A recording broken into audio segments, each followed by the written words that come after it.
కొడుకు తన అన్నావదినలకు జరిగిన అన్యాయానికి ప్రతీకారం తీర్చుకోవడానికి ఎవరు ఎంచుకున్న మార్గంలో వాళ్ళు పయనిస్తూ ఒకరు పోలీస్ ఆఫీసర్గా మరొకరు దుష్ట దుర్మార్గులను అణచి వేసే ఆటంబాంబులా మారి మీ ముందుకు వస్తున్నారు.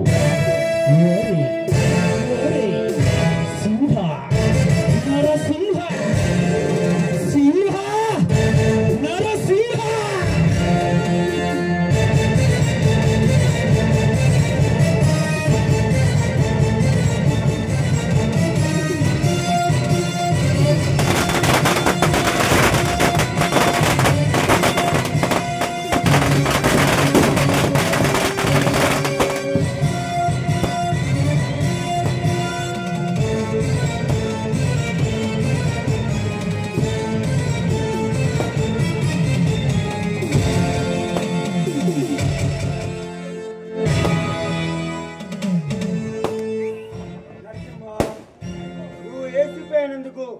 ఈ రోజు మన అన్నావతిలో ఉంటే చాలా గర్వపడేవాడు. నిన్ను చూసి చాలా బాధపడేవాళ్ళు. ఏమి చేసి నువ్వు మాట్లాడేది? ఏమి సింహ నువ్వు చేస్తున్నది? అదే ఎదుర్కొన్నాను, అదే నేను కాపాడుతున్నాను. అన్యాయాన్ని ఎదుర్కోవడం అంటే చట్టాన్ని నీ చేతిలోకి తీసుకోవడమా? చూడు నరసింహ, ధర్మ దారి తప్పి అధర్మ 1000 తలలతో బిర్ర వేగినప్పుడు ఆ ధర్మని అడ్డంగా తెగ నరగమని మనల్ని సృష్టించిన ఆ భగవంతుడే చెప్పాడు. అధర్మాన్ని అడగదొక్కి ధర్మాన్ని కాపాడుతున్నాను. అడ్డు రాకు. అధర్మాన్ని ఎనగదొక్కడం అంటే నీకు నచ్చిన వారిని చంపుకుంటూ పోవడమా? ఇకనైనా నువ్వు సృష్టిస్తున్న ఈ మారణ హోమాన్ని ఆపు.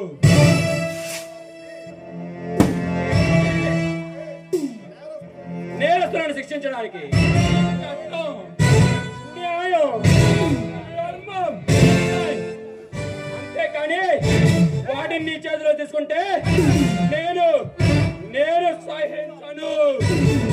చట్టం, న్యాయం, ధర్మం,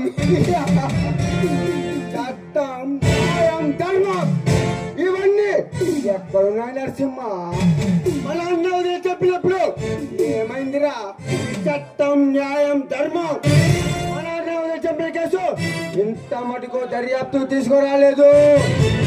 చెప్పిన వాళ్ళు ఎవరో తెలుసు, చెప్పిన వాళ్ళు ఎవరో తెలుసు, కానీ ఏ అధికారి వాళ్ళ మీద యాక్షన్ తీసుకోలేదు. ఎందుకంటే ప్రాణ భయం. అదే నేనైతే అలా అన్నది చెప్పిన వాళ్ళే చట్టాలతో పడలేదు, యాక్షన్తో పడలేదు. వచ్చిన వాడిని నరకడమే ఏ సింహాకి తెలిసిందే.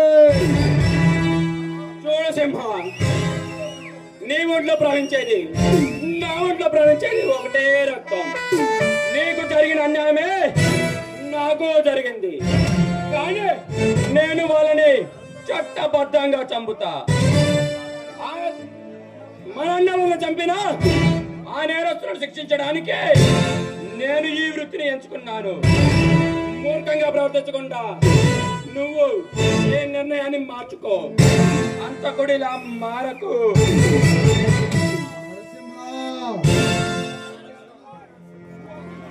నువ్వు అరెస్ట్ చేసిన అరగంటలో ఆ మణికంఠ వర్మ బయటికి వచ్చాడు.